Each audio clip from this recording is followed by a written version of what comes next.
Toby is a steam tram. He looks very different from the other engines. He is square and his body is made of wood. Toby isn't as strong as the other engines, but he always tries his hardest. One morning, Toby was delivering some milk trucks.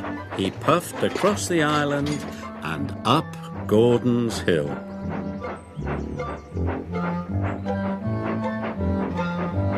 Gordon's Hill was very steep. Toby puffed hard. It was a long climb. Just then, Gordon arrived at the bottom of the hill. But today the express was heavy, and Gordon had to wait for Edward to help. Bother, huffed Gordon. Soon, Edward puffed to the rescue. He buffered up behind Gordon. Edward pushed and Gordon pulled.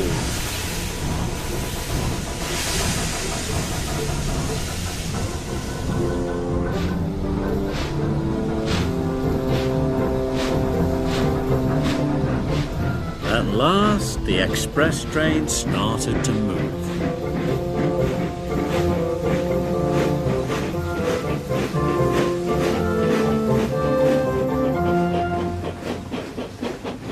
Toby had finally reached the top of the hill when Gordon puffed past.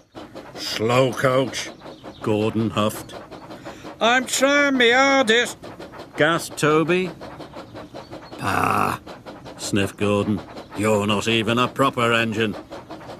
This made Toby feel very sad. That night, the Fat Controller came to see Toby.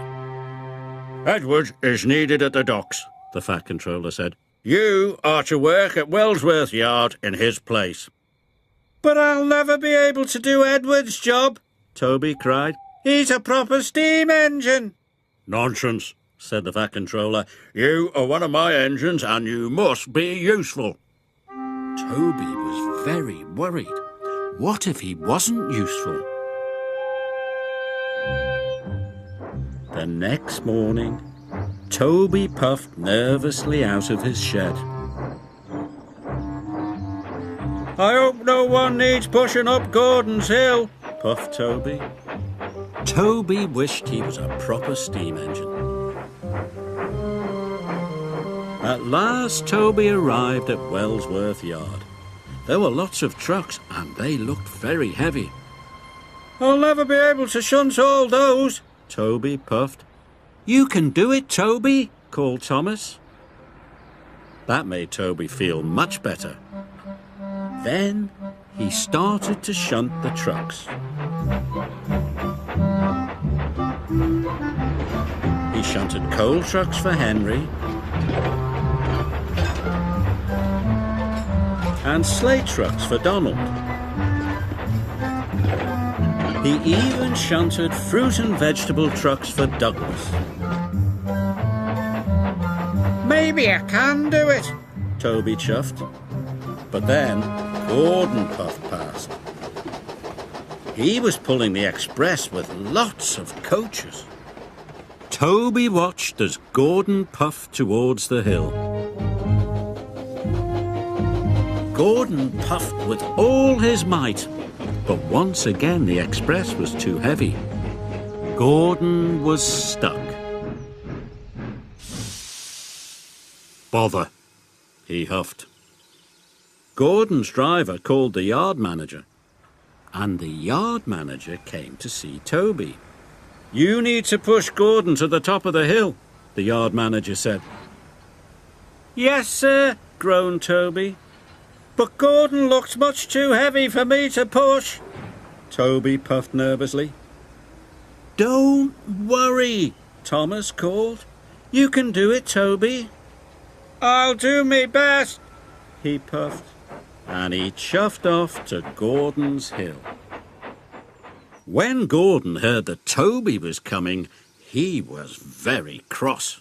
"Toby's only a steam tram," Gordon huffed. "He will never be able to push me up the hill."